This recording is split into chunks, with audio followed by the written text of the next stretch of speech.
bênção de podermos nos reunir, ó Pai, para estudar a Tua Palavra. Ó Pai, que a Tua Palavra, ó Deus, agora ilumine o nosso coração, nossa mente, que possamos, ó Deus, nos render à sabedoria do Senhor, nos render à Palavra do Senhor.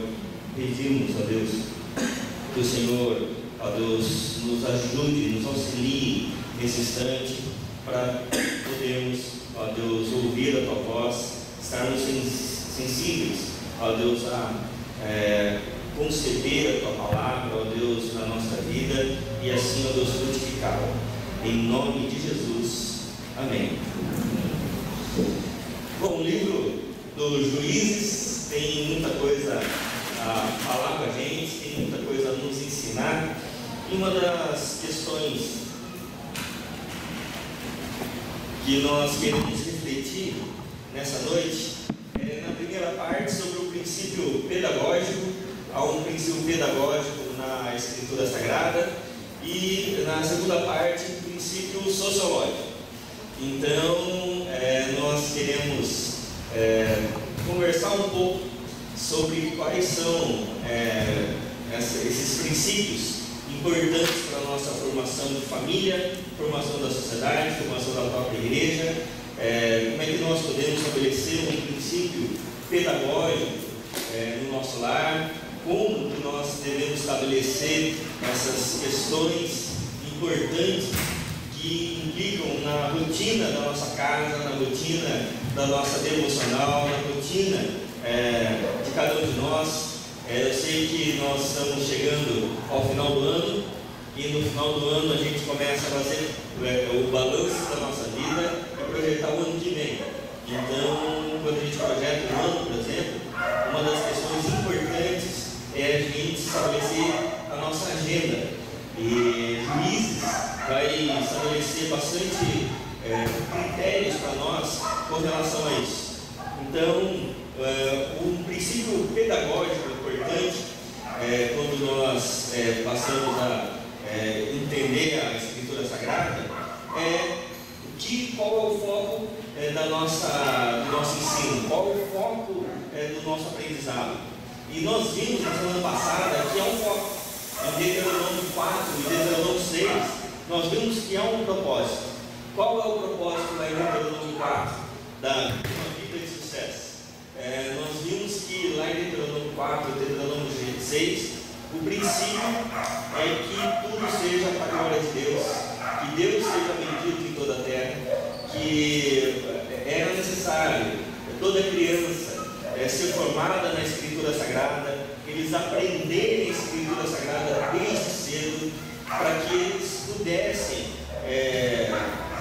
constituir famílias verdadeiras, famílias abençoadas pelo Senhor, como todos nós queremos.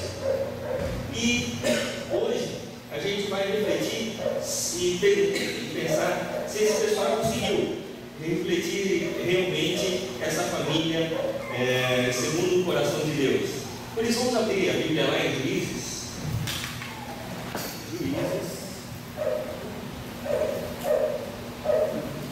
Acho que meu computador não quer ligar aqui.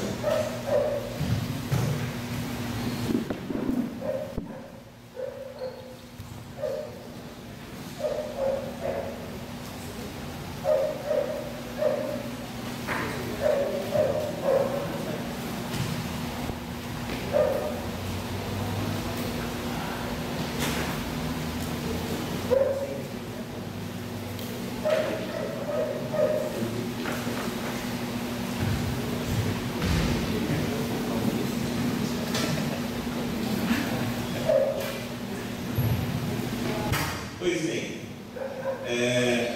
Juízes capítulo 2 vai mostrar algumas coisas interessantes para a gente, e eu queria, nesse primeiro instante, ter um diálogo com vocês, certo? A gente vai ler um texto e a gente vai dialogar um pouco e tentar entender esse texto aqui, que a princípio é um pouco difícil da gente entender como é que essas coisas podem acontecer. Juízes capítulo 2, verso 6. Depois que Josué despediu os israelitas, eles saíram para o Paraté cada um a sua herança. Então, qual é o contexto aqui? O contexto é que o povo havia andado 40 anos no deserto, sob a liderança de Moisés. No livro de Josué, Deus chama Josué para que ele se tornasse o novo líder da nação, e ele iria entrar na terra prometida. Então, para que isso fosse real, Deus dá alguns sinais de que Josué é realmente o líder do povo. Então, exemplo do que aconteceu com Moisés atravessando o Mar Vermelho. Eu sei que muita gente está assistindo aí os 10 mandamentos, né? E essa semana passou a cena do Mar Vermelho se abrindo, né? Então, da mesma forma como o mar se abriu com Josué, com Moisés, o rio Jordão se abre com Josué na entrada a Canaã. Então, vários sinais que haviam acontecido com Moisés também acontecem com Josué, mostrando que Deus estava com Josué, que era projeto de Deus a liderança de Josué à frente da nação de Israel. E aí vai decorrer o livro de Josué. Aí chega no capítulo aqui de Juízes. Então Josué entra com o povo, cada um toma a sua terra, são 12 tribos, então cada um pega um espaço.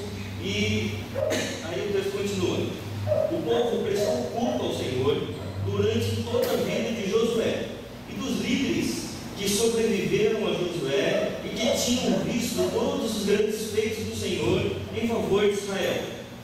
Josué, filho de Num, servo do Senhor, morreu com a idade de 110 anos. Foi sepultado na terra de sua herança em Timnat-Heres, nos montes de Efraim, ao norte do monte Gaás. Depois que toda aquela geração foi reunida a seus antepassados, surgiu uma nova geração que não conhecia o Senhor e o que ele havia feito por Israel. Para aqui, como que isso é possível? Como que pode surgir uma nação, uma outra geração dentro dessa nação que não conhecia o Senhor? Essa geração anterior havia passado 40 anos no deserto. Eles haviam vencido o Egito com todo o seu poder. Eles entraram em Canaã, vencendo todos os povos cananeus de maneira miraculosa, como no caso de Jericó. E agora, quando os líderes mais velhos morrem, essa nova geração não conhecia o Senhor. Como é possível eles não conhecerem o Senhor se eles foram criados vendo tudo isso? Vamos lembrar que Josué era, junto com Caleb, foram os únicos acima de 20 anos quando saíram do Egito que estavam vivos. Mas tinha uma criançada toda que foi crescendo vendo tudo isso. Como foi possível esse pessoal dizer que eles não conheciam o Senhor? Sendo que Deus se manifestava diariamente com um maná descendo diariamente, uma coluna de nuvem que encobria o povo para protegê-los do sol, uma coluna de fogo toda noite para protegê-los da noite e do frio do deserto. Como que esse povo não conhecia o Senhor? Como é possível isso? É possível. Como é possível? É possível quando, por exemplo, numa nação ou numa sociedade, uma sociedade tipo a nossa, brasileira, que se a gente pensar na nossa sociedade há 30 anos atrás, há 40 anos atrás, é muito diferente da nossa sociedade. Há 40 anos atrás, qual era a porcentagem de pessoas formadas em faculdade? Era muito menor que a nossa. Qual era a porcentagem de pessoas que tinham doutorado? Era bem menor que a nossa. Qual era a taxa de pessoas que tinham casa própria, que tinham carro? era bem menor. E aí nós nos desenvolvemos como sociedade numa época de grande desenvolvimento. O Brasil, nos últimos 40 anos, teve um grande desenvolvimento. Se pensar em Sorocaba, 40 anos atrás, era outra coisa, não era? São Paulo, 40 anos atrás, era outra coisa. Então, a nossa geração aqui foi responsável pelo grande desenvolvimento da nação. Mas foi responsável pelo grande desenvolvimento à custa de muito trabalho. Não foi assim? Foi ou não foi? Mas isso é uma bênção, mas pode ser um perigo. Por quê? Porque é possível que a gente chegue para os nossos filhos e a gente diga assim para os nossos filhos: olha, filho, eu quero ensinar uma coisa muito importante para você. Eu quero dizer que o pai, quando era pequeno, lá com uns 10, 11 anos, o pai não teve tempo de brincar na rua. O pai teve que começar a trabalhar desde muito cedo, e ia trabalhar na feira, aos finais de semana. E aí a gente vai contando essa história e falando assim: olha, tempo duro era aquele. Esse negócio aí de ficar só estudando hoje, isso é moleza. Duro era acordar cedo, ir para a feira e tudo mais. Aí o pai teve sempre que estudar em escola pública, né? E estudava durante o dia, trabalhava à noite. Com 14 anos eu já comecei a ter essa rotina. E aí a gente vai contando essa história. Aí eu peguei e tive que entrar numa faculdade pública, né? E com muito esforço. Agora o pai conseguiu comprar casa, carro, ter um bom emprego. Com tudo que você está vendo aqui, foi fruto do meu trabalho, do meu esforço. Foi fruto de muito empenho. Qual é o problema com esse argumento?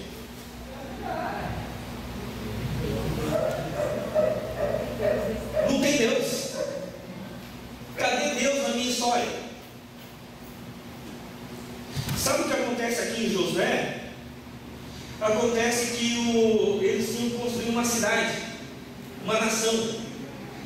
E Josué e os seus pares, seus amigos, entraram em Canaã e começaram a cada um construir sua casa, construir os seus negócios, os seus empreendimentos, os seus ideais e tudo mais. O que eles esqueceram de construir? O coração dos seus filhos. Eles esqueceram daquilo que era mais básico para a nação de Israel. O que era o mais básico para a nação de Israel? O conhecimento de Deus, não o conhecimento das coisas. E quando a nação de Israel então é formada a partir do esforço coletivo para empreender e formar uma sociedade, mas não o esforço coletivo para formar uma consciência ética, então essa nação de Israel passa a admirar não a Deus, passa a admirar a Josué, Caleb, passa a admirar os seus pais. E essa nação agora, ela fica refém dos seus pais, porque essa nação passa a ter como grandes heróis quem? Aqueles que fizeram e formaram a nação. E aí os filhos olhavam para os pais e diziam: uau, isso é que é homem, isso é que é pai. Meu pai era durão, meu pai andou no deserto 40 anos. Você aguenta ficar lá 7 dias? Meu pai ficou 40 anos. Meu pai chegou aqui, não tinha nada. Ele desmatou e construiu. E aí o grande referencial das crianças não era mais Deus, eram as pessoas. É por isso que em muitas famílias, quando patriarca ou a matriarca se vão, a família se desfaz. Já viu essa história? E por quê? Porque a família, ela é construída em torno de uma pessoa e não em torno de uma ética. Ela é construída, concebida em torno de alguém e não em torno da palavra e não em torno de Deus. Então, quando o livro do Juízo vai começar dizendo exatamente isso. Olha, há um problema. Obrigado. Então, há um problema, né? Deixa eu tentar resolver o meu.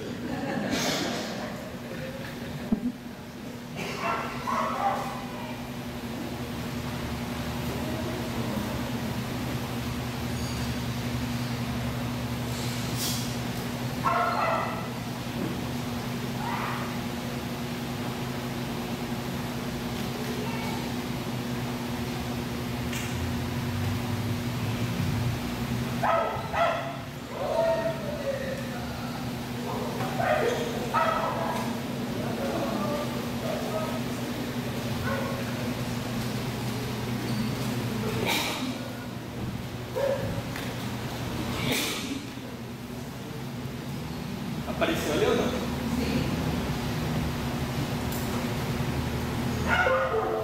Obrigado, meu pastor. Aí o que acontece? Só para retomar ali, o texto que sempre vai se repetir no livro dos Juízes é esse. Naquela época não havia rei em Israel, cada um fazia o que lhe parecia certo. Isso é o que vai se repetir sempre no livro dos Juízes, inclusive o livro dos Juízes vai terminar com esse verso. Então, quando a gente concebe um lar, a gente concebe uma cidade em torno de uma pessoa, quando essa pessoa sai de cena, então todos se perdem. Por quê? Porque não há mais o referencial. É por isso que Deus, lá em Deuteronômio 4 e Deuteronômio 6, diz: o referencial para a construção de um lar, o referencial para a construção de uma casa, o referencial para a construção de uma cidade é o Senhor. Porque é o Senhor que vai dar sentido a todas as coisas. É o Senhor que vai dar sentido, razão a tudo. É por isso que eu quero, agora que ele voltou o computador aqui, citar dois homens muito importantes.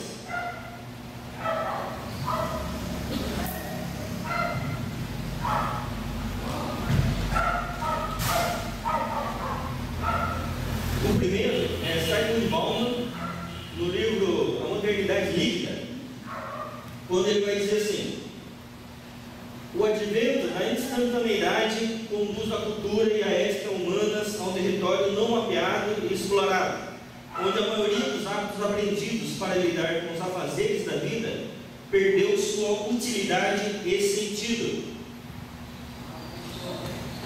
E os homens e mulheres do presente se distinguem de seus pais, vivendo num presente que quer esquecer o passado e não parece mais acreditar no futuro. O Simon Bauman é um filósofo contemporâneo, dos mais influentes, e ele vai escrever esse livro Modernidade Líquida, e ele vai dizer que na pós-modernidade tudo é líquido. Nada mais concreto, nada mais fixo. Tudo, se você tentar pegar, isso vai pelo dedo. Então tudo é relativo, não tem mais uma verdade absoluta. As pessoas não creem mais numa verdade absoluta. Tudo é relativo. E nessa relatividade, as pessoas não querem mais saber do passado. Elas não parecem mais acreditar, elas esquecem do passado e não parecem acreditar mais no futuro. Então, elas não querem mais saber do que aconteceu no passado, não querem mais fundamentação do passado, e elas não têm muita esperança com relação ao futuro. Então, para elas é tudo o aqui e agora, é tudo presente, é tudo, já ouviu aquele termo, carpe diem? Aproveite a vida ao máximo, porque é aqui e agora. O futuro a gente não sabe o que vai acontecer. Então, para as pessoas da nova geração, então, nesse sentido. Ainda, ele vai dizer assim: mas a memória do passado e a confiança no futuro foram até aqui dos dois pilares em que se apoiavam as pontes culturais e morais entre a transitoriedade e a durabilidade, a mortalidade humana e a imortalidade das realizações humanas, e também entre assumir a responsabilidade e viver o momento. É por isso que muitas pessoas hoje em dia não têm mais responsabilidade, porque elas não querem mais ter essa noção de construir algo. Elas querem viver o momento, elas querem viver a experiência e não mais construir algo. Ainda Francis Schaeffer, teólogo, vai dizer sobre a questão da liberdade: é preciso conservar a ordem certa das coisas, não se pode invertê-la. O pecado causa o aprisionamento e os seus resultados. O pecado é a causa do cativeiro e não o contrário. E a finalidade da disciplina que Deus aplica ao cristão é para fazer que nós reconheçamos que aquele pecado específico é pecado. Ou seja, por que Deus pediu para que a gente aprendesse a palavra? Para que a gente soubesse o que é pecado. Por que Deus deu a lei? Para que a gente soubesse o que é o pecado, o que é certo e o que é errado, que há princípios estabelecidos, que se você fizer determinadas coisas, vai ter consequência. Então, quando uma nação é construída sem essa noção de certo e errado, do que é justo e do que é injusto, então cada um faz o que acha que é mais certo. É o que vai ser a tônica do livro de Juízes. Cada um fazia o que achava mais certo. É a mesma coisa quando você chega numa casa e cada um faz o que quer. Ninguém respeita pai, ninguém respeita mãe, ninguém respeita o outro. Cada um faz o que quer e fala o que quer para o outro, e na hora que quer e do jeito que quer. Já entrou numa casa assim?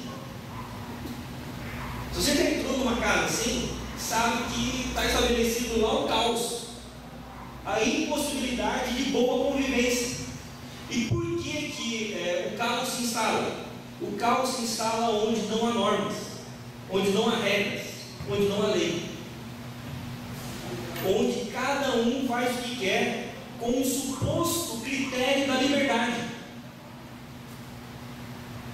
sem ter a noção de que a sua liberdade afeta a liberdade do outro.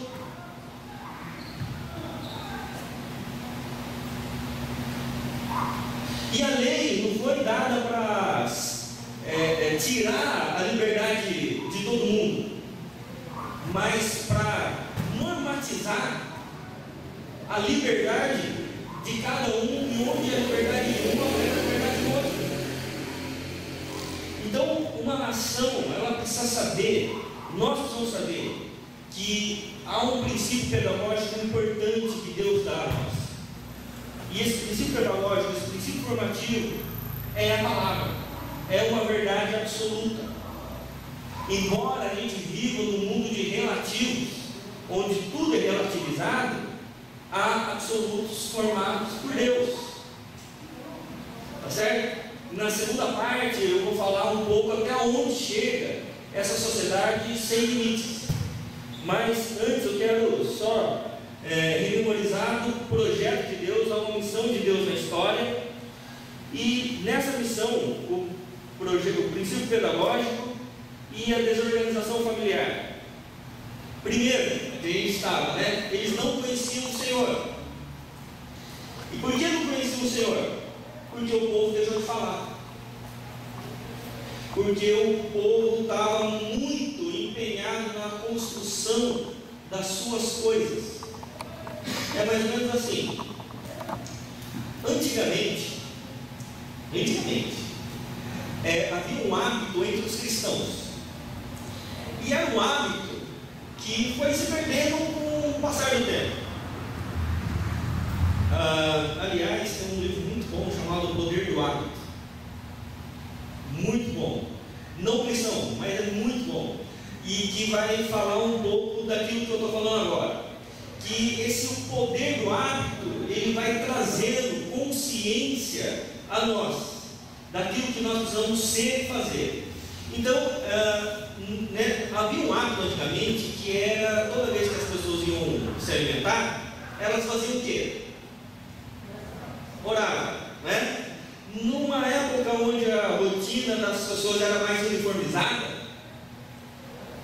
as pessoas faziam culto familiar. Vocês lembram o que é culto familiar? Lembram disso? Não. Culto familiar era aquele momento, geralmente antes da refeição, quando a família se reunia, o pai pegava a Bíblia, lia o texto e orava com a família. Ou logo pela manhã, antes de todos saírem,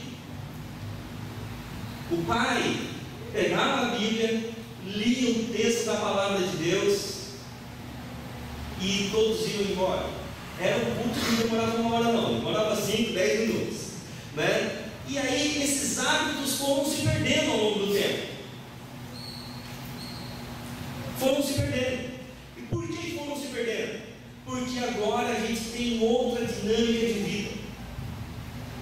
A gente vai dormir tarde, acorda muito cedo, a gente acorda cansado, a gente acorda atrasado na realidade, a gente mal se fala no café da manhã, quando alguém toma o café da manhã junto.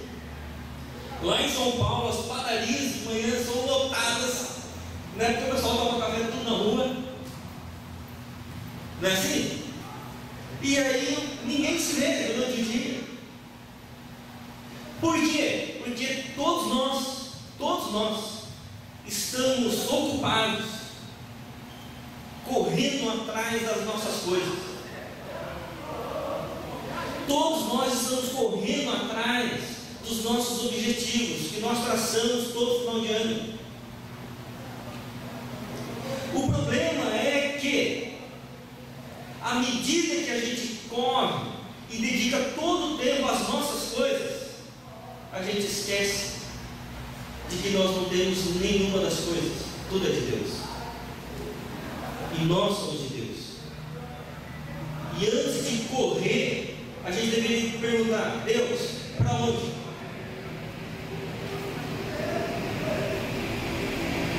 Mas a gente acorda e já corre, e chega o final do dia estrupiado, né?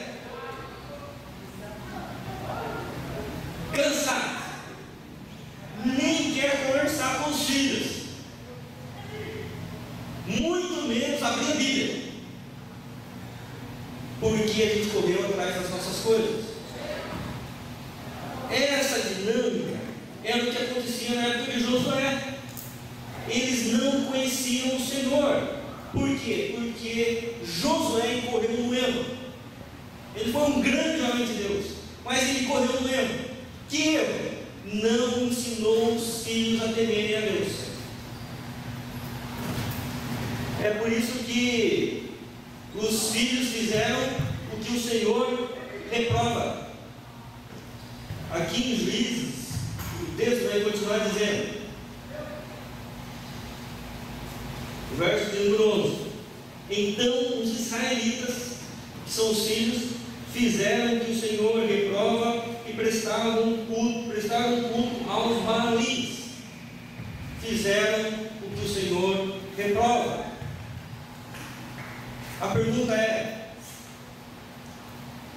os filhos sabiam que aquilo era reprovável diante de Deus? Não sei.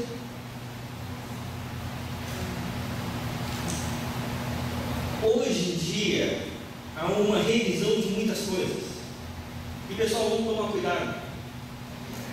Hoje em dia é uma revisão de tudo, e há coisas que a gente não pode revisar porque é revelação da palavra. Se está revelado, é o melhor, mesmo que a gente não entenda. Então as pessoas dizem assim: olha, vamos rever a questão questão da sexualidade dos nossos filhos, porque o mundo mudou, as coisas evoluíram. Então é possível a gente ter uma educação sexual muito mais permissiva hoje.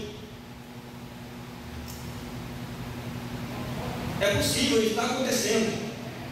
Mas esse é o mais correto? Esse é o mais justo diante de Deus?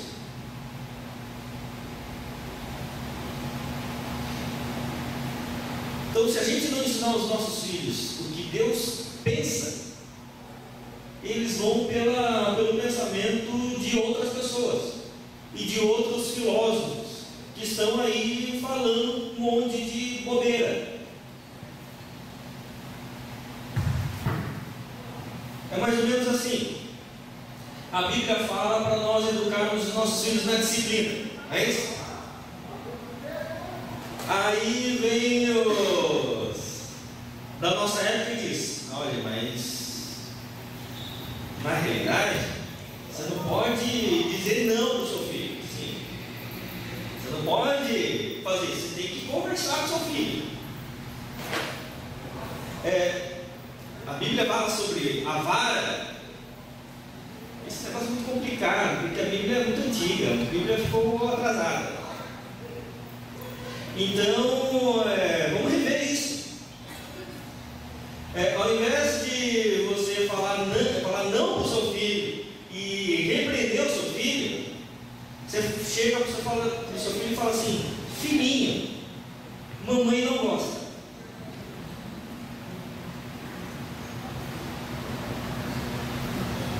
E aí você tem filhos hoje que viram a casa de ponta cabeça e os pais não falam nada. Por quê? Porque há uma nova pedagogia que reviu o conceito de certo e de errado, reviu o conceito de educação e que não levou em consideração, por exemplo, o que nós levamos, que é a revelação. Nós educamos os nossos filhos pela revelação, pela palavra de Deus. Se a gente não ensinar aos nossos filhos aquilo que é justo, que é correto para a nossa época, eles vão fazer o que acham melhor, e por isso que muitos fazem o que o Senhor reprova. Mas fazem o que o Senhor reprova. E sabe o que acontece no domingo? Todos nós estamos aqui.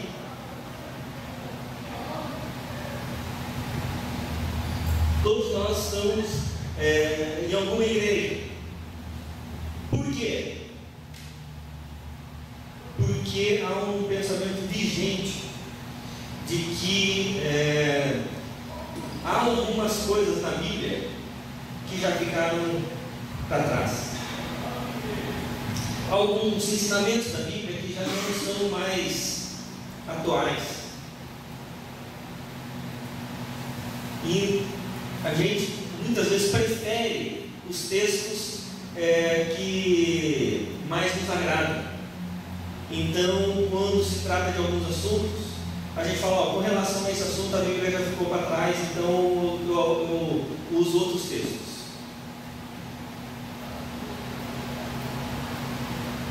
É por isso que a gente vê muitas vezes pessoas que confessam a Cristo Jesus, mas não estão vivendo como Jesus, e abandonaram o Senhor. Olha só o que vai continuar dizendo aqui, verso 12: abandonaram o Senhor, o Deus dos seus antepassados, que os havia tirado do Egito, seguiram e adoraram vários deuses dos povos ao seu redor, provocando a ira do Senhor. Abandonaram o Senhor e prestaram culto a Baal e a Astarote. A ira do Senhor se acendeu contra Israel, e ele os entregou nas mãos dos invasores que os saquearam. Eles entregou os inimigos ao seu redor, aos quais já não conseguiam resistir. Sempre que os israelitas saíam para a batalha, a mão do Senhor era contra eles para derrotá-los, conforme ele lhes havia advertido e jurado. Grande angústia os dominava. Então o Senhor levantou juízes que os libertaram das mãos daqueles que os atacaram. Mesmo assim, eles não quiseram ouvir os juízes, antes se prostituíram com outros deuses e os adoraram. Ao contrário de seus antepassados, logo se desviaram do caminho pelo qual seus antepassados tinham andado, o caminho da obediência aos mandamentos do Senhor. Sempre que o Senhor lhes levantava um juiz, ele estava com o juiz que o salvava das mãos dos seus inimigos, enquanto o juiz vivia. Pois o Senhor tinha misericórdia por causa dos gemidos deles, diante daqueles que os oprimiam e os afligiam.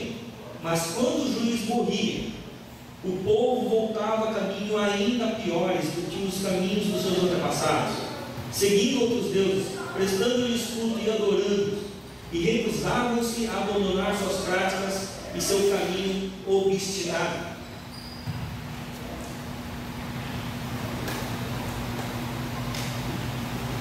Como é que é a rotina da sua casa? A rotina da sua casa inclui a busca do quê? Se na rotina da sua casa a busca for somente pelas coisas, você e os seus filhos estão vivendo para as coisas.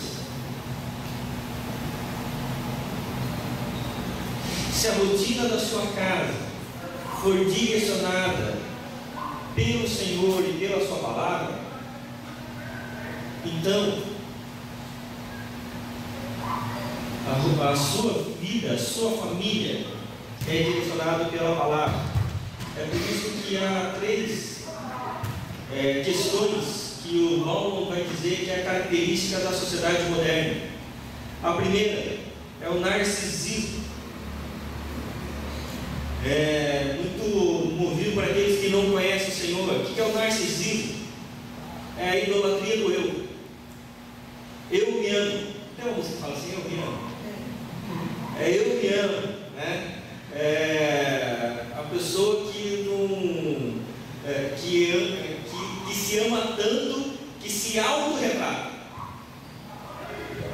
Sabe, selfie? A pessoa tem umas 1000 fotos, tudo dela, né? Não tem nenhum problema com isso. A minha filha também ama tirar selfie, né? Mas a gente tem que entender que é uma característica narcisista da nossa época, de autocontemplação, de auto-idolatria, porque não adoram mais a Deus. Há outra palavra que Paulo vai dizer, que é o hedonismo, a busca constante pelo prazer, porque fazem o que o Senhor reprova. Não que prazer seja errado, mas o prazer de autossatisfação, o prazer egoísta, o prazer narcisista, o prazer sem se importar com o outro. É por isso que nas relações hoje, as relações são movidas por prazer, e as pessoas se tornam descartáveis à medida que ela não gera mais prazer ao outro. Porque ninguém quer ser o marido perfeito, o marido ideal para a mulher com quem casou.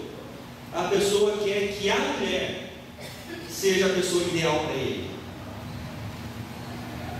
E à medida que a mulher se desgasta, então o homem troca uma de 40 por duas de 20.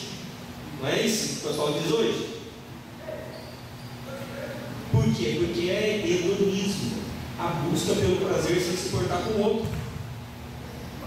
Como é que a gente chama isso na Bíblia? Pecado. É pecado. Isso não é crise de meia-idade, isso não é crise de nada disso, isso é pecado. Tá certo, pessoal? Ainda há o cinismo.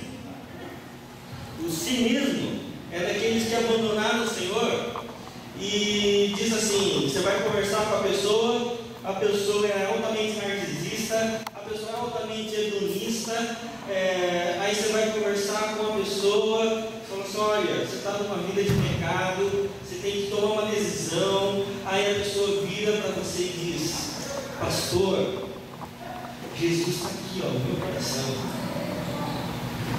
Eu não preciso ir na igreja, Jesus está aqui, ó. Eu lembro de Jesus todo dia. Já ouviu isso? Não? Isso é cinismo.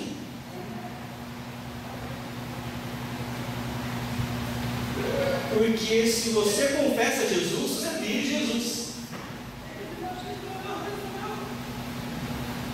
A pessoa que é narcisista, hedonista, ela precisa de se arrepender dos seus pecados e de voltar para o Senhor.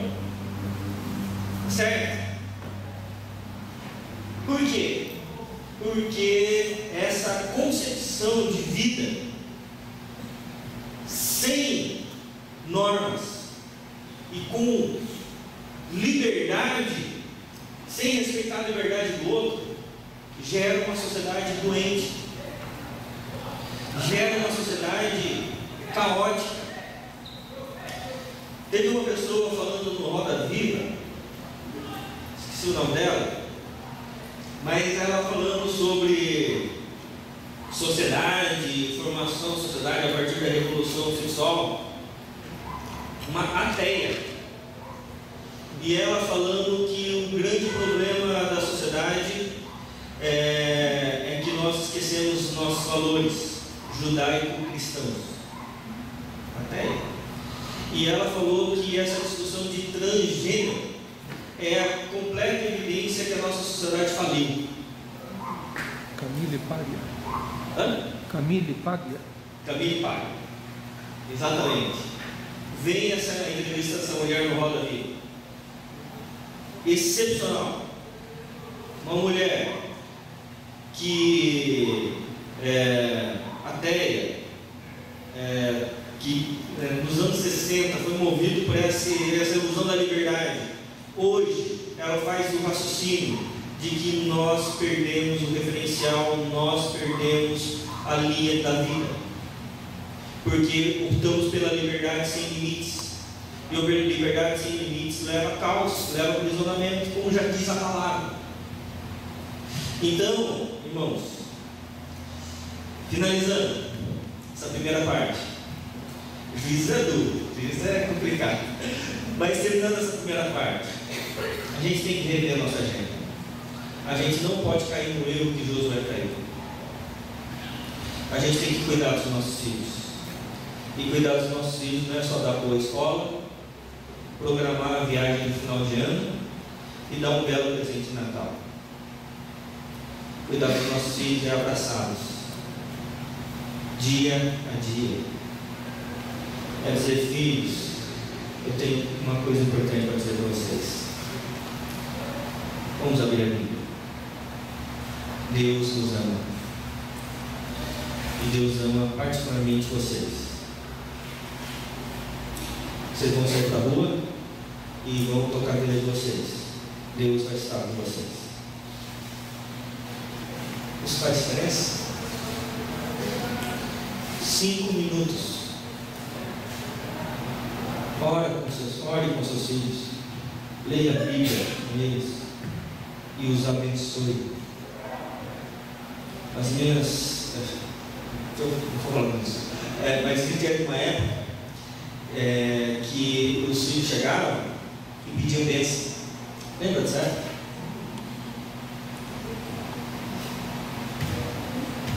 Pedia bênção. Bênção, pai. Meus filhos chegam e pedem bênção. Estão saindo? Bênção, pai. Deus abençoe, meu filho. Isso faz diferença?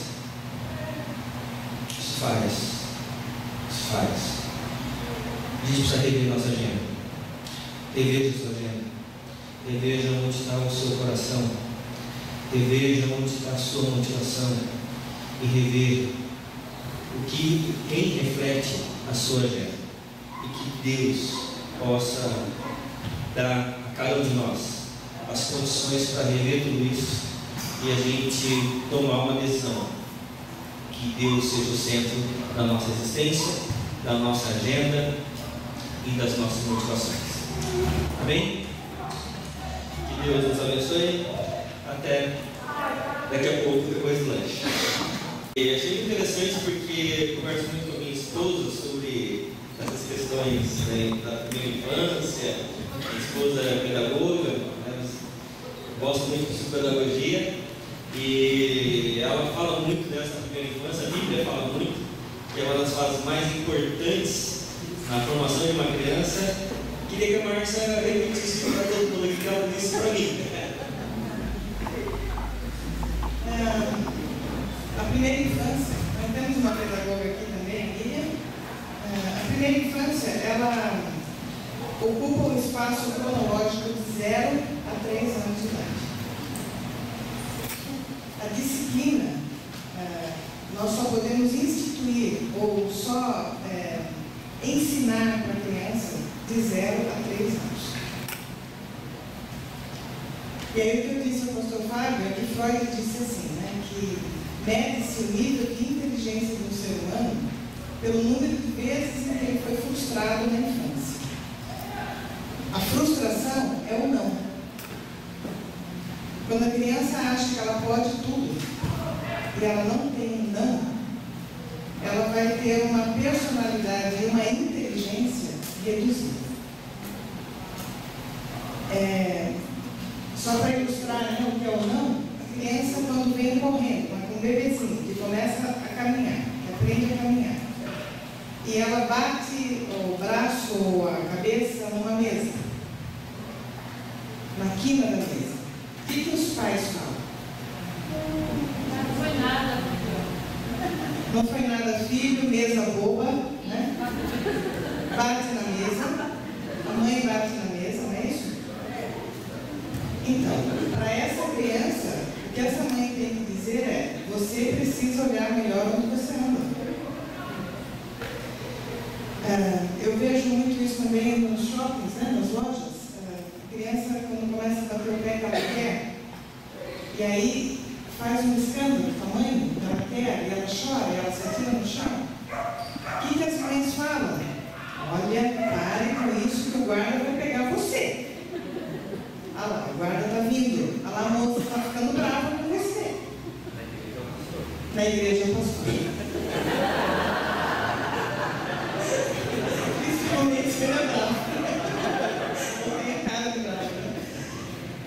A criança precisa ser confrontada com a palavra certo e errado. A mãe tem que abaixar a voz da criança está e dizer a ela: não faça isso. É errado. Não pode. E não a pessoa vai ficar brava. Porque se a criança enxerga de 0 a 3, veja, não estou falando de crianças crianças de 15. De 0 a 3. Se a criança entende que a autoridade só está fora dela, ela não vai internalizar essa autoridade quando ela tiver 15, 16 anos. Ela precisa entender que o não é ela que diz. Mas quem vai ensinar isso para ela? Os pais. E ainda assim, não é garantia que ela internalize o não. Mas a nossa parte nós temos que fazer. Obrigado, Márcia.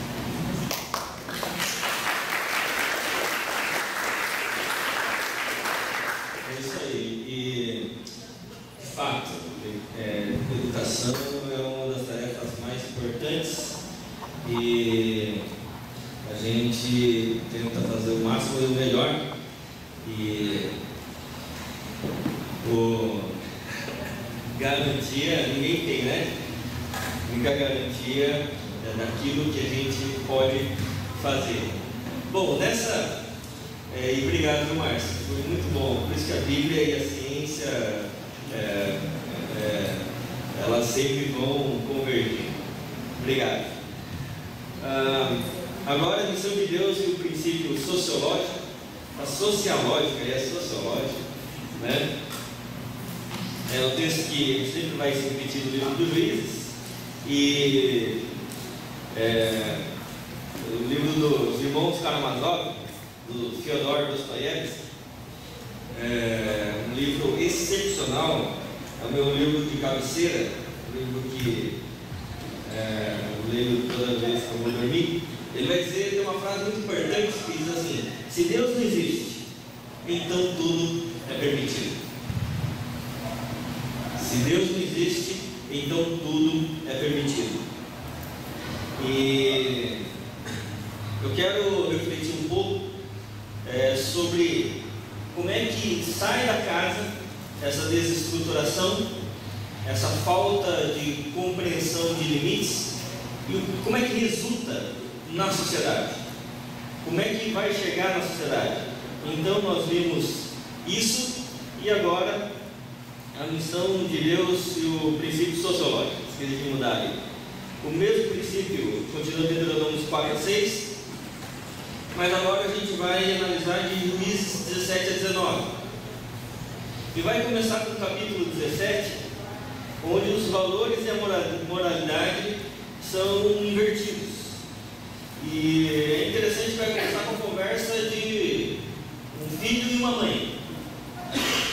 O filho é um cara chamado Mica, que vai dizer assim: havia um homem chamado Mica, dos montes de Efraim, que disse certa vez à sua mãe: os 13 quilos de prata que lhe foram roubados e pelos quais eu ouvi pronunciar uma maldição, na verdade a prata está comigo, eu a peguei. O que está acontecendo aqui? O filho foi lá e roubou 13 quilos de prata da mãe. Ele foi, roubou, ficou quieto, só que aconteceu um problema. A mãe começou a praquejar o ladrão. E o filho ficou com medo, falou assim: praga de mãe pega. Então, como praga de mãe pega, então eu vou devolver a prata. E aí ele falou assim: olha, mãe, deixa eu falar a verdade, a prata está comigo, foi eu que peguei. E aí o que se espera de uma mãe? O que vocês acham que a mãe disse? Aí disse-lhe sua mãe: o Senhor o abençoe, meu filho. Você, esse meu filho, olha como é honesto. Me devolveu. Ele é sincero, esse meu filho. E aí, enfim, né? Aí o verso 3: quando ele devolveu os 13 quilos de prata à sua mãe, ela disse: consagro solenemente a minha prata ao Senhor, para que o meu filho faça uma imagem esculpida e um ídolo de metal. Eu a devolvo a você. Aí foi a questão seguinte: bom, se você não quer ficar e eu também não quero, vamos entregar para Deus. E como a gente não pode ver Deus, então a gente vai fazer um Deus. E aí é essa a questão. E aí no verso 4: mas ele devolveu a prata à sua mãe, e ela separou 2 quilos de 400 gramas e os deu a um urique, que deles fez a imagem e o ídolo. E esses foram postos na casa de Mica. Ora, esse homem Mica possuía um santuário, fez um manto sacerdotal e alguns ídolos da família, e pôs um dos seus filhos como seu sacerdote. Naquela época não havia rei em Israel, cada um fazia o que parecia certo.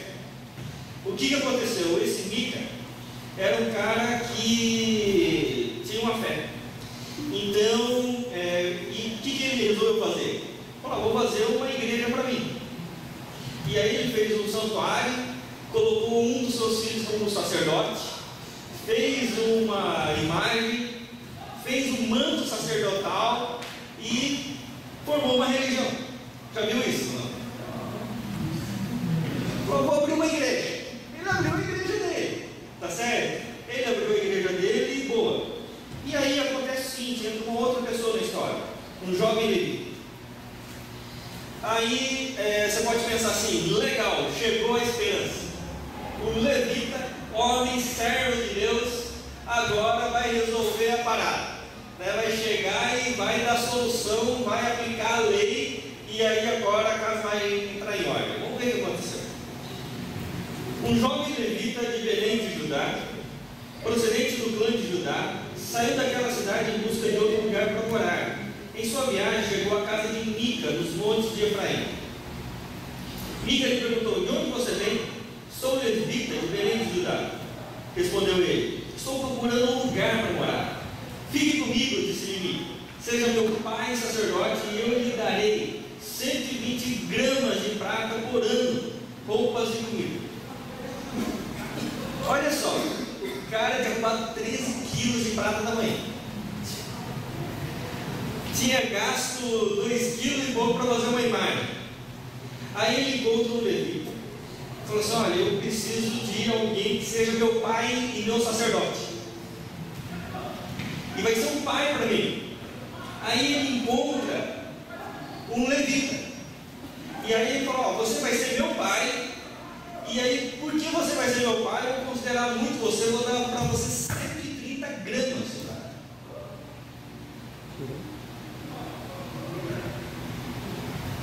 E o jovem levita fica contente. Ele fica contente e aceita a proposta. Importante aqui é a gente considerar o seguinte: para que o Mica queria um sacerdote?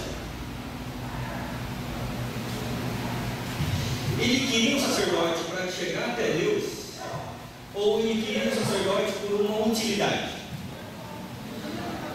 Olha o que diz, verso 11: o jovem levita concordou em ficar com Mica e tornou-se como um dos seus filhos. Mica acolheu o levita e o jovem se tornou o seu sacerdote e ficou morando em sua casa. E Mica disse: agora sei que o Senhor me tratará com bondade, pois esse levita se tornou meu sacerdote. Para que ele queria o levita? Para que o levita orasse por ele a Deus, para que o levita fizesse sacrifício por ele a Deus, e Deus se alegrasse do Mica, e aí o abençoasse ainda mais. Sabe o que acontece aqui? Quando a família se deturpa, a fé se deturpa. Porque da mesma forma que a gente vai tratar o outro de forma utilitária, é mais ou menos assim: eu gosto da minha mãe se minha mãe der as coisas para mim. Se minha mãe disser não, eu emburro a cara, saio batendo o pé e fecho a porta. Estou de mal da minha mãe. Por quê? Porque é um relacionamento utilitário. Eu me relaciono com o outro, é útil para mim. Quando você tem um relacionamento utilitário com as pessoas, você consequentemente vai desenvolver um relacionamento utilitário com Deus. E aí você vai se chegar a Deus para dar uma ninharia, como Mica estava dando 130 gramas de prata, que não era nada para ele, mas nas palavras, o Mica falava que era um pai e um sacerdote. Só que no fundo do coração dele, ele não queria um pai e um sacerdote. Ele queria alguém que intermediasse Deus por ele. E agora ele sabia que Deus ia tratar ele com bondade, porque ele contratou um sacerdote. Ele foi lá e deu uma oferta para o pastor ainda. Ele falou: agora eu sei que Deus vai me abençoar. O pastor ficou contente comigo. Então agora está tudo certo. Não é assim? E aí o que acontece? Acontece que entra um outro grupo. Que grupo? O grupo do pessoal de Dan. No capítulo 18 vai começar de novo com esse termo. Naquela época não havia rei em Israel, e a tribo de Dan estava procurando um lugar onde estabelecer-se, pois ele não tinha recebido herança entre as tribos de Israel. Então no capítulo 18 vai falar que a religião se torna instrumental e utilitária, né? Por quê? Eu não vou ler todo o texto, mas a tribo de Dan estava procurando uma terra.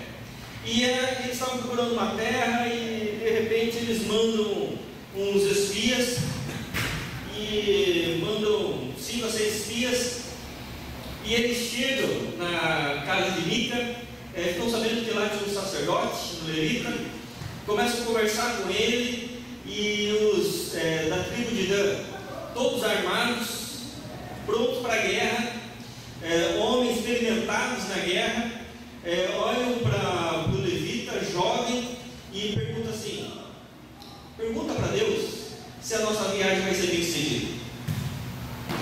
Aí o levita olha para os homens de Dan, eles todos armados. O que ele fala? Vai, Deus está com vocês. E o que eles estavam procurando? Uma terra onde eles iam matar as pessoas para tomar terra. Aí, beleza, eles encontram uma terra chamada Laís e voltam para casa. Falou: olha, encontramos a terra. Aí os da tribo de Dan mandam 600 homens. E antes de tomar a terra lá, eles passam aonde? No levita.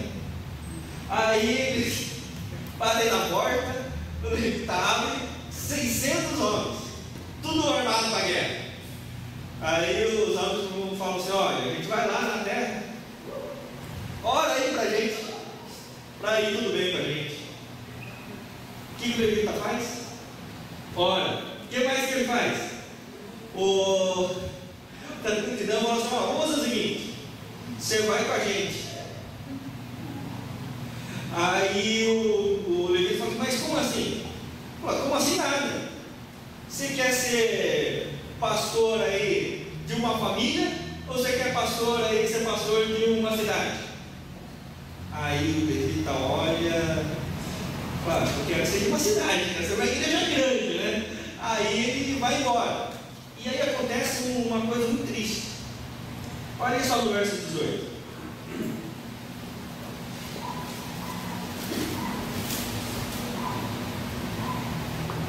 Quando os homens entraram na casa de Mica e apanharam a imagem do sacerdotal, os ídolos da família e o ídolo de metal, o sacerdote lhe perguntou: o que é que vocês estão fazendo? Isso é roubo? E eles lhes responderam: silêncio. Quem tem outra versão aí? Cala-te. Pessoal, cala a boca. Cala-te, é a melhor versão. Cala-te. Não diga nada. Venha conosco, seja nosso pai sacerdote. Não será melhor para você servir como sacerdote de uma tribo ou uma clã do que apenas de uma só família? Então o sacerdote se alegrou. Mandaram ele calar a boca, ele ficou calado e ele ficou contente. Apanhou o mundo sacerdotal, os ídolos da família, e mais comida, e se juntou à tropa. Esse se juntou à tropa é que ele se tornou igual àqueles assassinos.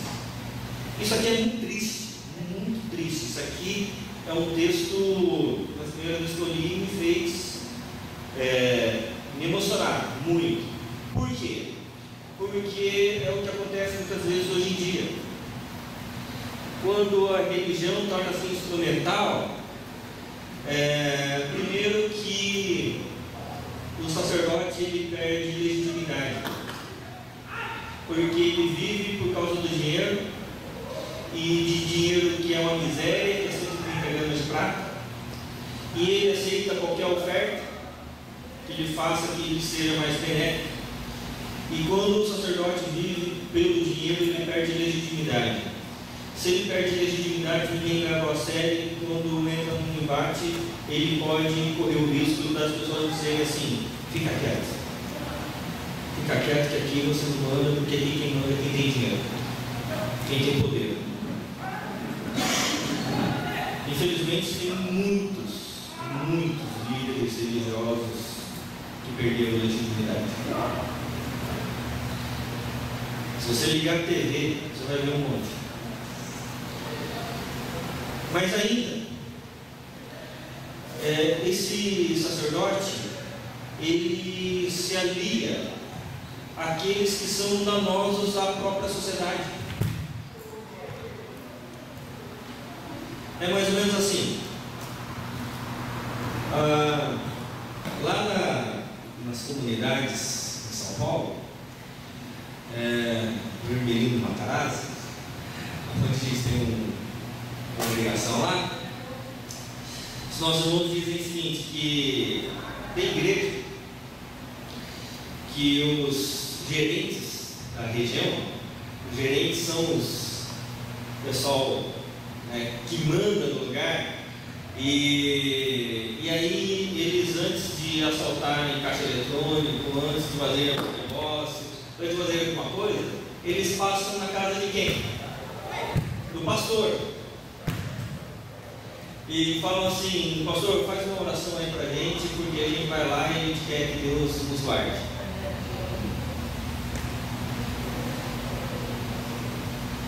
É sério isso? É sério isso? E aí, depois do que eles fazem, eles voltam e dão uma oferta para a igreja.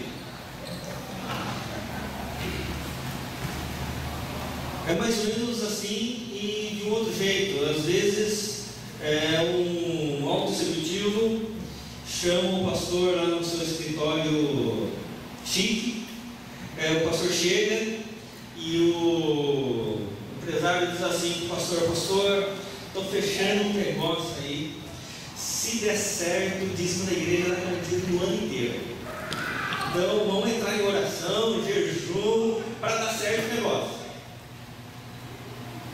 Se eu fechar aquele contrato com a Petrobras, pastor,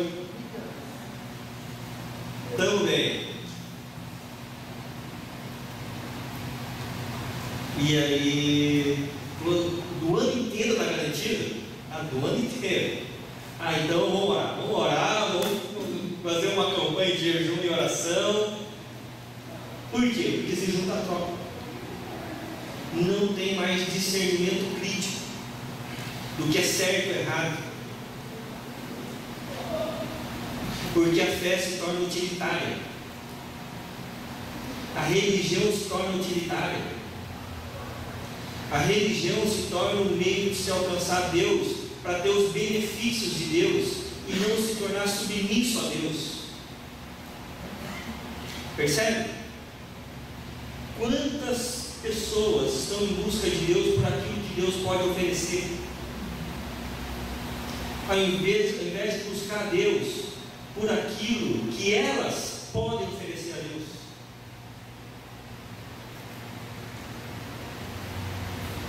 Então, quando isso acontece, não só a família se deteriora, a religião se deteriora. E qual que é o último passo? A sociedade se deteriorar por completo. No capítulo 19 vai dizer que a sociedade fica perdida, face à injustiça. Todo mundo leu o capítulo 19 de Juízes? Se não leu, depois você leia. Uma das cenas mais tristes da Bíblia. Tá certo? O que acontece aqui em Juízes 19? Primeiro vai começar com aquele texto, né?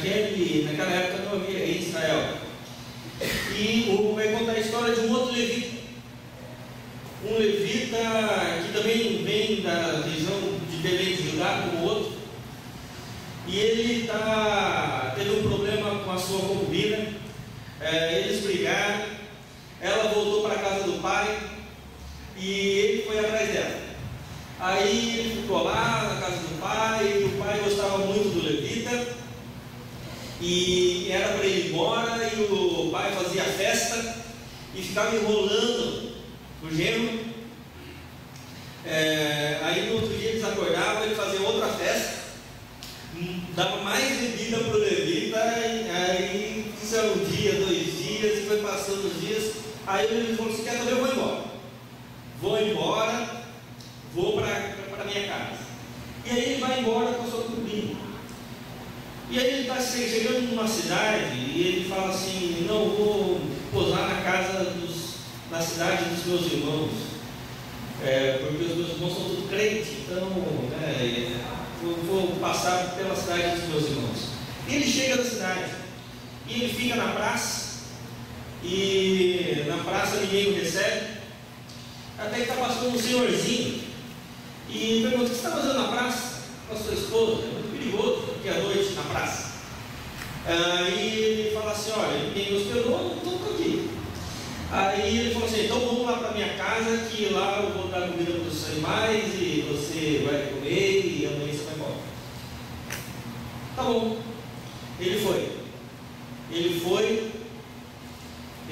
Eles entraram na casa e de repente aparece um barulho, uma movimentação fora da casa. As pessoas começam a bater na porta daquele senhorzinho e falam assim: olha, traga-me o homem, porque nós queremos abusar dele. O senhor da casa fala assim: olha, não faça isso, não cometa esse pecado. Se você quiser, eu tenho as minhas filhas virgens e a concubina, abusem dela. E aí você pode achar estranho, por que ele faz essa proposta? Porque naquela época a mulher não era gente, a mulher era subgente. Lembra disso? Quem vai retomar a dignidade da mulher, né? Jesus. E aí isso acontece, e eles ficam insistindo, e os homens querendo abusar do levita, o que parece tornar uma prática comum. E aí o levita coloca a concubina para fora. A Bíblia aqui no capítulo 19 vai dizer que eles abusam dela a noite inteira, e ela morre com a mão na soleira da porta. Quando ele acorda, ele abre a porta, vê a sua esposa morta e coloca sobre o cavalo, leva para casa, e aí ele corta o corpo da mulher em 12 pedaços e manda para cada uma das tribos da nação de Israel. E quando ele manda para cada uma das tribos da nação de Israel, ele faz uma pergunta. Qual pergunta? Verso 30. Olha o verso 29 também. Quando chegou, apanhou uma faca e cortou o corpo da sua concubina em 12 partes e as enviou a todas as regiões de Israel. Todos que viram isso disseram: nunca se viu, nem se fez uma coisa dessas desde o dia em que os israelitas saíram do Egito. Pensem, reflitam, digam o que se deve fazer. Quando uma sociedade vive sem limites, tudo é possível e ninguém fica chocado. Ninguém fica chocado porque a violência nos anestesia, a injustiça nos anestesia. E aí a gente vê notícias tenebrosas, mas de repente aquilo passa e a gente fica aguardando uma notícia pior da próxima vez, não é assim? E a pergunta que ele faz é: pensem, reflitam, digam o que se deve fazer. Porque nessa sociedade que está perdida, o que lhe falta é referencial, porque o referencial foi tirado, que é a palavra de Deus, e foi colocado outro referencial, que é a liberdade absoluta. E quando a liberdade absoluta é colocada, então tudo é permitido e nada é feito. É por isso que a gente fica horrorizado quando na faculdade de medicina da USP a gente vê meninas que são acusadas por seus colegas que a empregaram nas festas.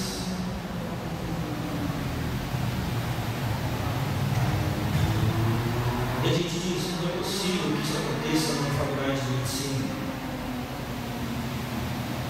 mais importante da nossa nação. A gente fica horrorizado quando na Bahia alguns rapazes abusaram de umas meninas e depois de abusar jogaram elas no penhasco.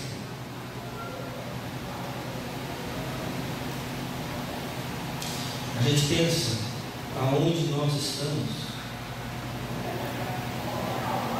Como é que está a cabeça dos nossos pequenos, os nossos filhos, a gente fica horrorizado quando a gente vai em algumas comunidades, a gente percebe que abuso infantil está virando rotina.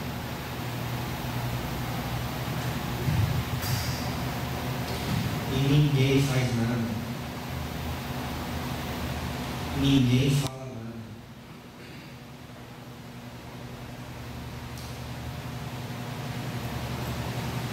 A gente fica horrorizado se a gente soubesse a quantidade de meninas abusadas nos condomínios de luxo.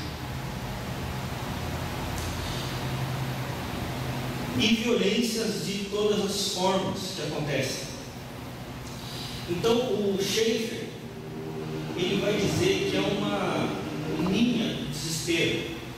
Quando a gente tira a verdade absoluta, ele vai falar que é uma linha que a gente adentra, chamada de linha do desespero. Então nesse gráfico aqui, desse livro da morte da razão, um livro excepcional. Você que é estudante, você que quer entender melhor o mundo, o pensamento contemporâneo, leia esse livro, A Morte da Razão, e ele vai dizer que há uma linha do desespero, ali, a linha do desespero. E essa linha, ela vai entrando em todas as áreas da vida, inclusive, a última é a teológica. Quando a teologia, ou o pensamento acerca de Deus, está abaixo da linha do desespero, então a sociedade se perde, a sociedade entra em caos. É por isso que o politeísmo gera a polissexualidade. Há um livro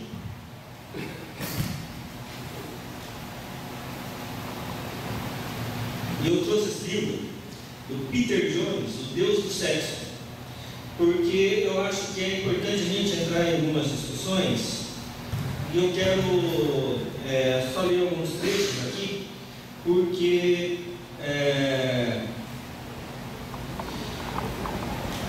a Camila, como é que chama o nome dela? Paglia. Hã? Paglia. Camila Paglia.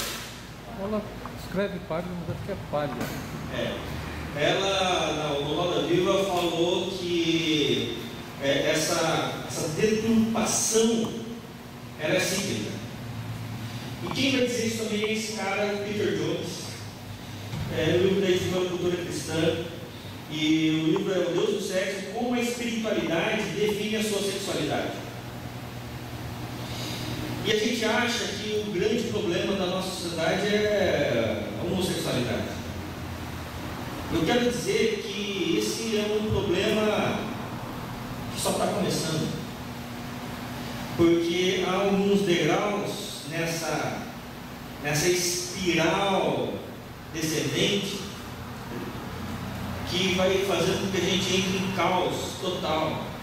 E a defesa, tanto da Paglia, falando que a gente perdeu o referencial judaico-cristão e grego-romano, e o Peter Jones vai dizer que a nossa sexualidade está vinculada ao nosso conceito de Deus. Santíssimo.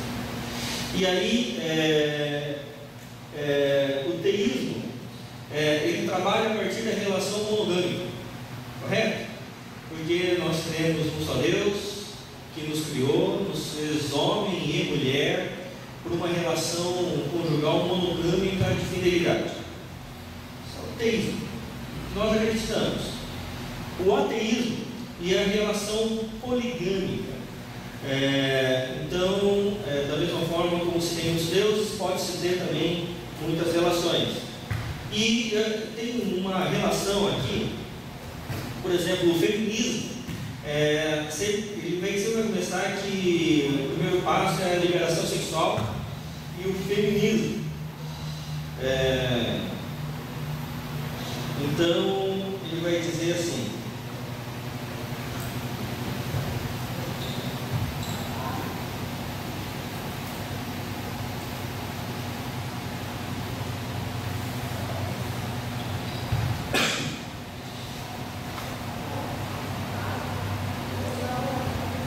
a sexualidade foi liberada de seus limites conjugais e, como consequência, O casamento nunca mais vai ser o mesmo.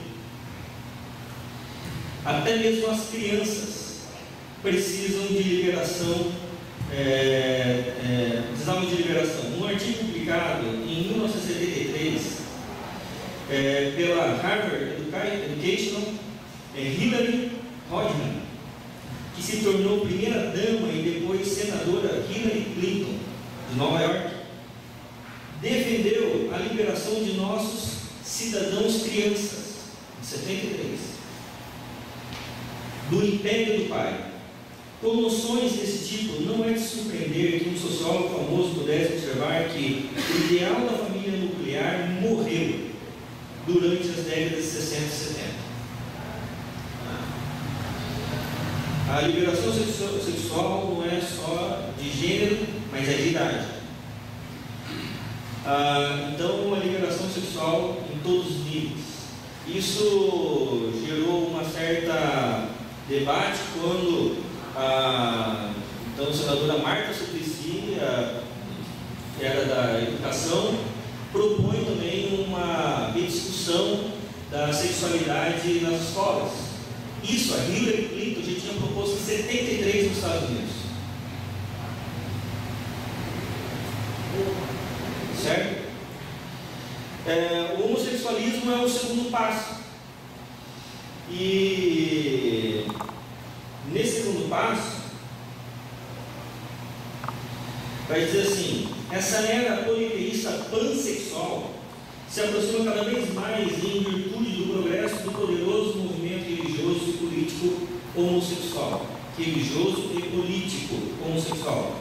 Nessa era futura de utopia sexual, os cristãos poderão logo ter de se esconder dos armários dos quais os gays saíram recentemente. Tem que todo mundo para o armário. Aí, aqui na base dele vai dizer um negócio mais interessante.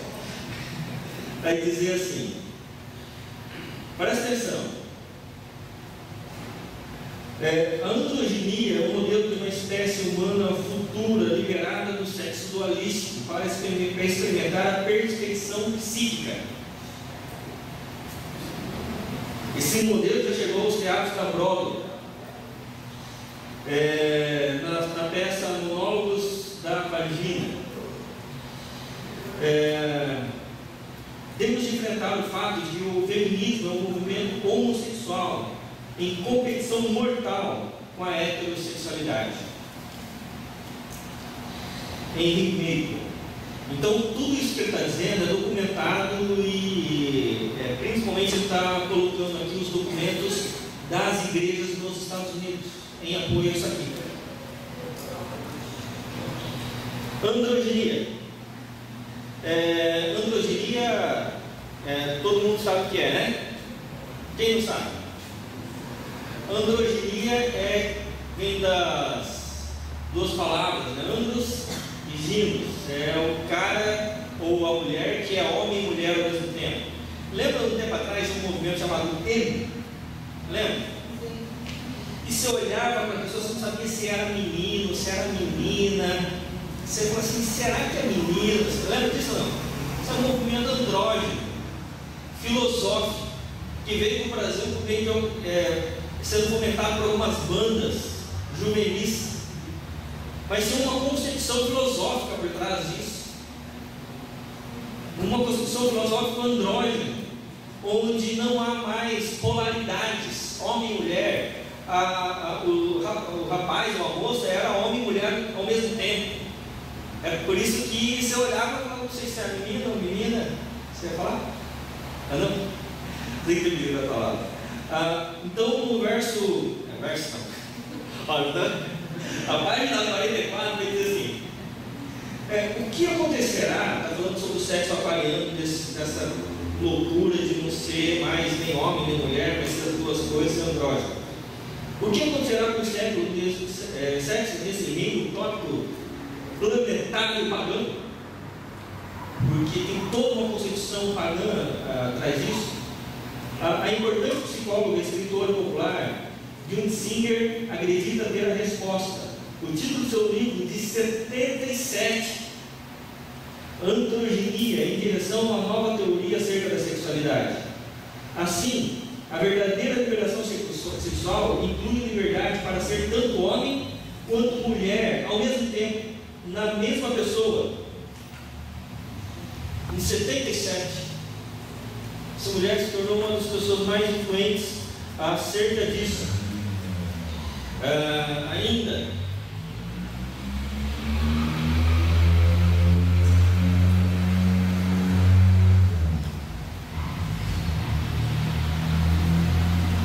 o que acontece quando se muda a religião de uma sociedade? O que acontece quando aquelas profundas noções religiosas são derrubadas e substituídas por ideias religiosas conflitantes?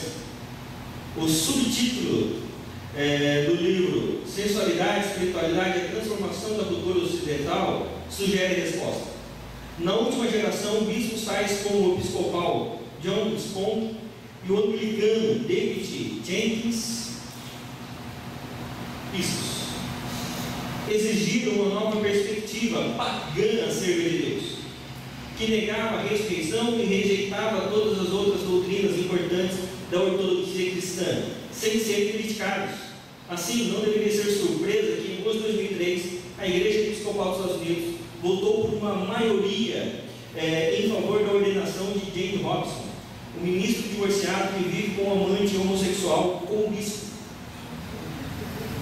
De novo, as ideias têm consequências, principalmente nossas ideias acerca de Deus. Então, o que a gente vê de deturpação sexual é fruto da deturpação que já aconteceu na religião, que é fruto da deturpação que já aconteceu na família. Mas ainda vem a poliamoria. Teve um programa na GNT que eu falei assim, eu vou gravar todos os programas, vou assistir todos, que se chamava Amores Livres. Já viu o programa? Eu assisti só 2, não consegui assistir mais. Falei, não, eu não aguento. Que esse programa Amores Livres é uma campanha, depois da homossexualidade, vai começar a campanha por poliamoria. O que é poliamoria? É que você pode ser tanto homem ou mulher, mas você também pode se relacionar, se você for homem, com outro homem e com outra mulher ao mesmo tempo. Você pode se relacionar com 2 homens ou com 2 mulheres, é a poliamoria. Qual que é a diferença com relação à poligamia? É que a poliamoria é uma campanha para que isso tenha aprovação do Estado.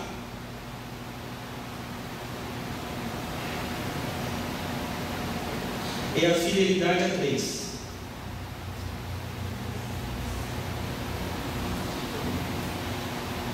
Deixa eu ler alguns documentos aqui para vocês.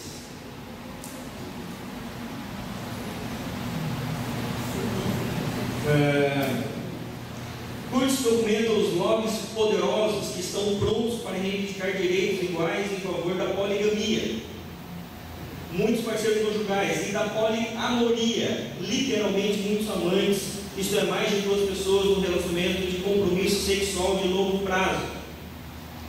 A poliamoria é mais da hora do que a antiquada poligamia, pois envolve todos os tipos de combinação sexual: uma mulher e 2 homens, 2 mulheres e 1 homem, grupos de mais de 3, casamentos de grupos heterossexuais, grupos em que alguns ou todos os membros são bissexuais, e vai um monte de coisa aí.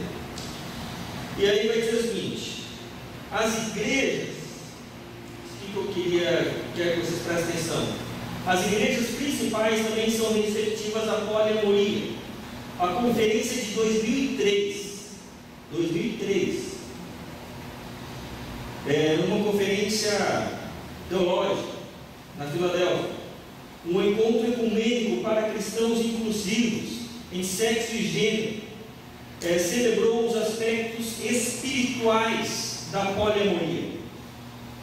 Ter múltiplos parceiros sexuais, disse um dos líderes, Deborah Colodin, pode ser santo. É possível haver fidelidade a 3. Pode ser exatamente tão santificado quanto qualquer outra coisa, se todas as partes estiverem de acordo. A conferência foi patrocinada por grupos de dentro da igreja presbiteriana dos Estados Unidos. Seminário McCormick, outros seminários aqui, outras igrejas de direitos humanos, a igreja episcopal, o seminário teológico de Chicago e o seminário teológico wesleyano. Poliamoria. E, por fim, a pedofilia. Se é possível ter relação com uma outra pessoa do mesmo gênero, se é possível ter relação em quantidade com outras pessoas, se é possível a pessoa ser homem e mulher ao mesmo tempo, o que impede da criança ter relação? Se Deus não existe, tudo é permitido. Numa cultura sem limites, quando não há limites de idade para atividade sexual, a pedofilia é o passo óbvio seguinte. E aqui é caos. Tem um último passo aqui que eu nem coloquei, que é a zoofilia.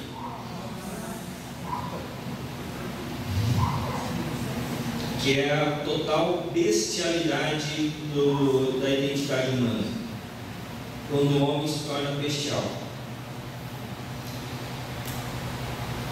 Irmãos, então tudo que a gente está falando, a gente precisa de uma esperança. Efésios 1:7-10. Nele, em Jesus, temos a redenção por meio de seu sangue, o perdão dos pecados, de acordo com as riquezas da graça de Deus, a qual Ele derramou sobre nós com toda a sabedoria e entendimento, e nos revelou o mistério da sua vontade, de acordo com o seu bom propósito que Ele estabeleceu em Cristo, isto é, de fazer convergir em Cristo todas as coisas, celestiais ou terrenas, na dispensação da plenitude dos tempos. A palavra dispensação ali é oikonomia, que vem da nossa palavra economia, mas que no grego oikonomia tem raiz na palavra oikos, que é casa, que o texto vai dizer que na plenitude dos tempos, Cristo, todas as coisas são convergidas em Cristo, para que Cristo faça morada, organize a casa, organize todas as coisas que são bagunçadas. Cristo vem ao mundo para reorganizar todas as coisas. Como uma mulher organiza a sua casa, organiza as finanças, Jesus veio reorganizar todas as coisas que estão em caos. A esperança desse mundo está em Jesus. Não adianta a gente tratar a liberdade com liberdade. A liberdade é com Jesus. Porque liberdade sem Jesus é escravidão. A pessoa é escrava dos seus próprios desejos, da sua própria miséria. A pessoa é escrava de si mesma. E quando ela perceber, ela está em caos. É por isso que liberdade real nós temos em Jesus, que nos liberta daquilo que nós somos e nos transporta para aquilo que Ele é. E quando nós somos restaurados na nossa identidade, na imagem de Deus, então nós experimentamos novamente real liberdade. É por isso que esse estudo de hoje não foi tão legal no sentido atrativo, e foi mais pesado, mas essa é a dinâmica da sociedade. Nós temos uma responsabilidade como cristãos. A sociedade está em declínio. Quando a gente fica discutindo sobre homossexualidade, desde a década de 70, desde a década de 60, nos Estados Unidos e na Europa, eles já estão falando sobre poliamoria, sobre pedofilia. E isso vai aportar e já aportou no Brasil. Diante disso, qual vai ser a esperança para os nossos filhos? Jesus. A gente tem que ensinar a Bíblia para os nossos filhos. A gente precisa ensinar que é um Deus e que eles são muito valiosos para se entregarem para qualquer pessoa. Deus os ama muito para eles se entregarem para qualquer um.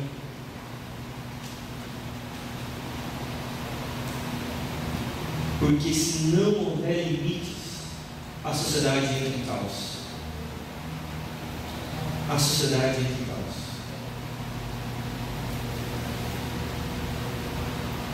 Que Deus nos abençoe e nos auxilie a ser sal dessa terra, luz desse mundo, a fim de podermos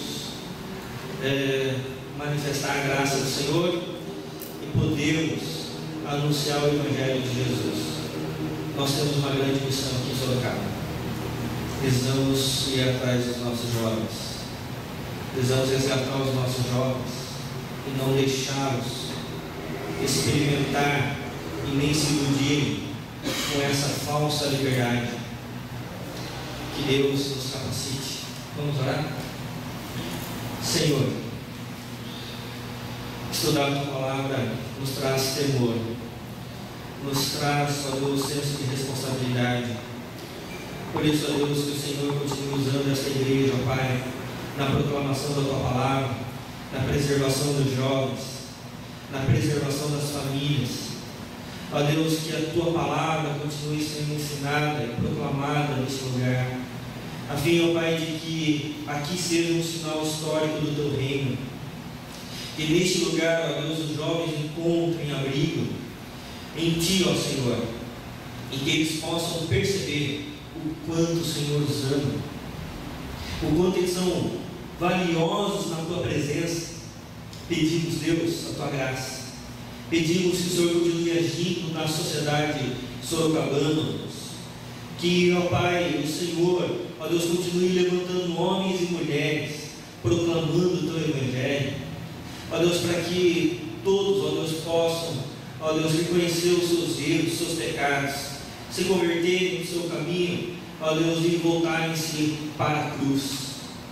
Em nome de Jesus, ó Deus, que o Senhor redime, que o Senhor salve, ó Pai, todas as pessoas, ó Pai, que forem impactadas pelo Teu Evangelho. Em nome de Jesus, capacite essa igreja, capacite todos nós.